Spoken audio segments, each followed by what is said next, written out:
Whoa! It's Science Nerd up in here. Wow, this is only my second video, but you know what? Let's start off by doing some math. Okay, so I'm going to approximate that by the time I upload this video, there will be maybe 34 or 35 videos on the LesNerdians channel so far. So there's probably some error there. Count that in. Alright, so this is only my second video, so let's divide 2 by 34, which makes 0.05882, or 5.882%. Okay, so keep that number in mind. Now there are 5 members of the LesNerdians, so ideally 20% of each member should make up the videos on the total of the 34 or 35 videos on this channel.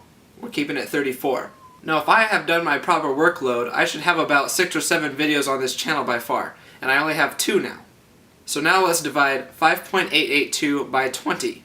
That gives us 0.2941, which means that I have done only about 30% of the work that I need to be doing. So man, wow. So that means that this channel hasn't been getting its proper dose of science. So, okay, let's get to talking about my topic.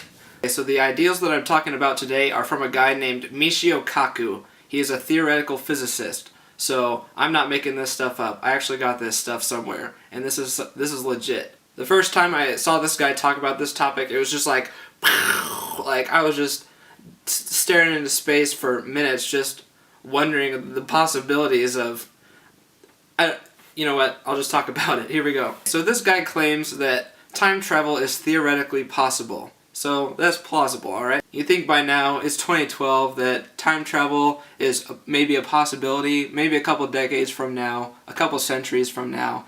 It's theoretically possible, that's all I'm saying. But if time travel is possible, then why aren't there time travelers all around us, you know? Well, in a video that I watched, he claims that invisibility will also be possible, and it might be possible a couple decades from now.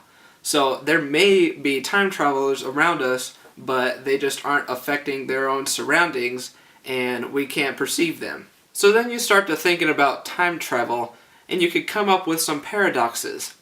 Now say you go back in time to meet your mom when she was a teen. And then let's say maybe she falls in love with you. Then what happens? Are you never born? Well, the modern understanding of quantum theory is saying that paradoxes aren't possible. There are no such thing as paradoxes. What happens is that a parallel universe is created. So, in the odd universe where your mother falls in love with you, which is implying that she doesn't give birth to you, that's a universe where your mom isn't your mom. She's exactly the same as your mom, genetically, psychologically, everything is the same, but she is not your mom because she didn't give birth to you. So perhaps there's been quite a bit of time travel. That implies that there are tons and tons of parallel universes.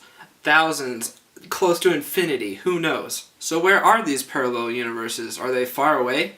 Well, Michio Kaku says that they are right here in this room, and in the room, or if you're outdoors, where you are. Our universes are mended together.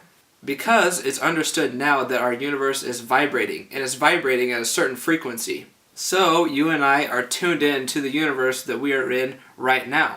But just because you and I are tuned into this universe doesn't mean that there aren't other frequencies of different universes around us, because they are all around us, according to Dr. Kaku.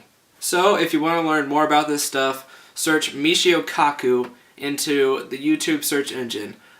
He is a popularizer of science, so he's also pretty entertaining.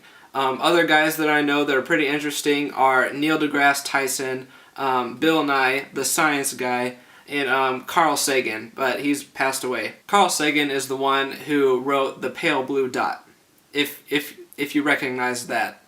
So I will let you go now and have fun blowing your own mind. I say bye, and Gilly also says bye.